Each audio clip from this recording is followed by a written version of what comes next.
So, you want to buy a cheap laptop, so you go to Laptops Direct, sort by price low to high. Oh look, it's a Chromebook for £70. Turns out, all of these are refurbished Chromebooks.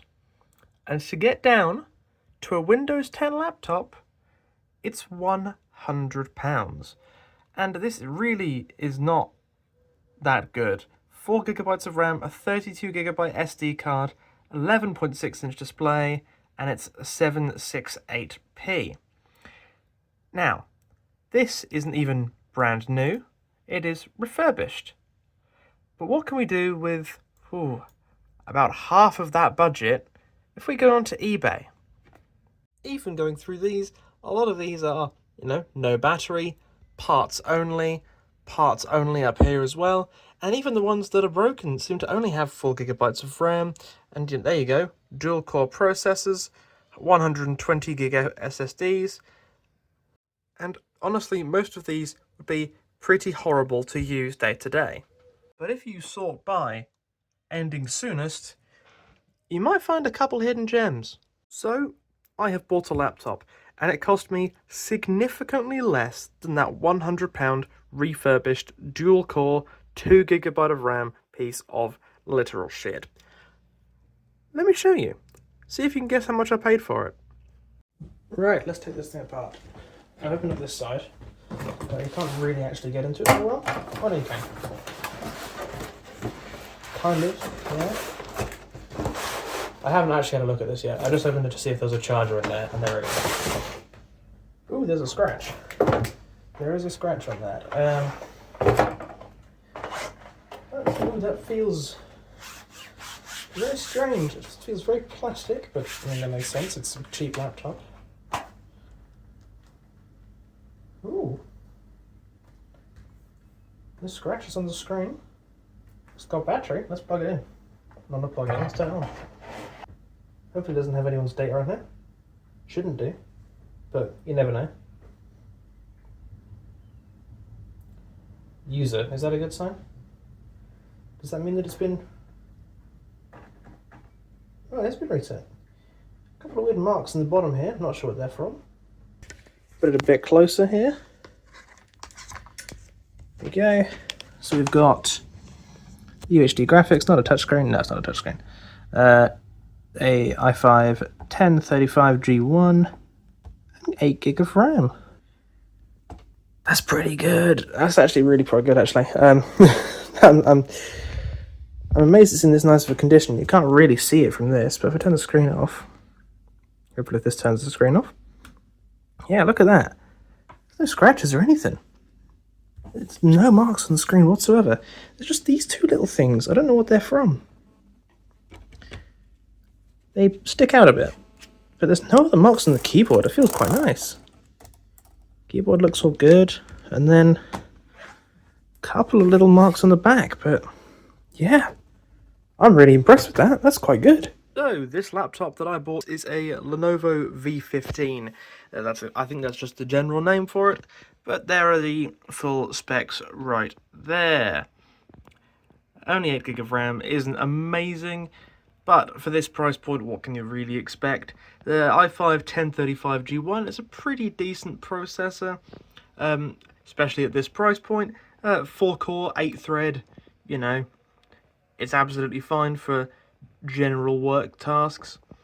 256GB of storage, again, similar. It's not like anyone that's going to be using this for, word processing or documents is going to ever use all 256GB.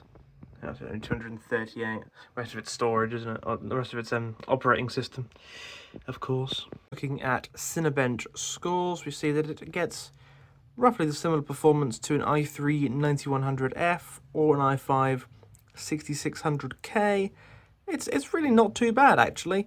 Obviously, it's not as good as the sort of dedicated graphics card chips that you'll find on other laptops, but just for one that isn't meant for gaming, it's really not too bad. So the internet seems to work pretty normal. That's about what I would get on my PC. I mean, with wired, I'd get about 50-55, so not bad at all.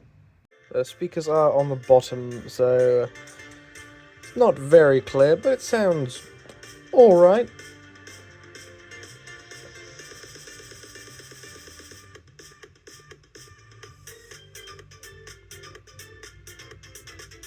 Really isn't much bass, but it's passable. It's passable. It has a headphone jack anyway, so not too big of an issue. Now, I can't possibly make a video about a laptop without doing some gaming, so let's get into some benchmarks. So, starting off with Terraria, this pretty easily gets a solid 60 FPS at 1080p medium. I had no issues playing this at all, as expected for a relatively simple game.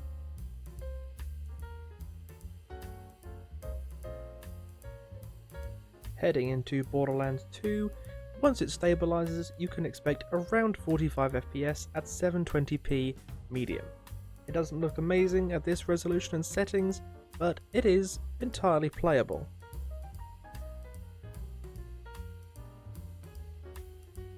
In Project Zomboid, once again after a bit of stabilization, it settles around 40 FPS at 1080p medium with some drops in busier scenarios.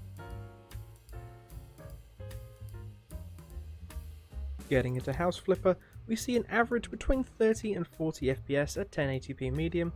For this kind of game, that is completely playable and looks fine enough.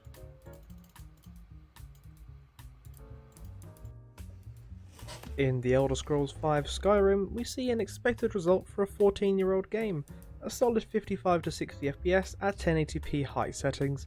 I would have no issue at all playing Skyrim on this laptop.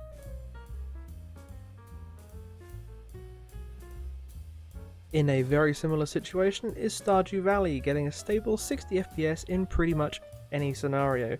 This is again a very playable experience. Now this laptop is starting to struggle in repo, getting an average of around 30 to 35 FPS, with it dropping into the high or mid to high 20s when there is a lot going on.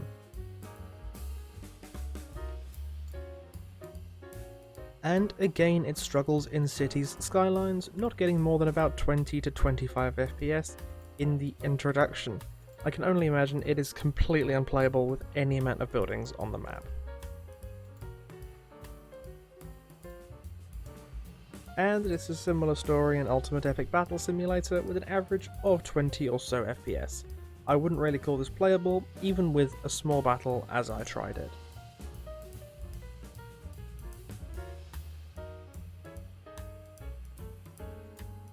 So, overall in gaming, it performs pretty much as expected.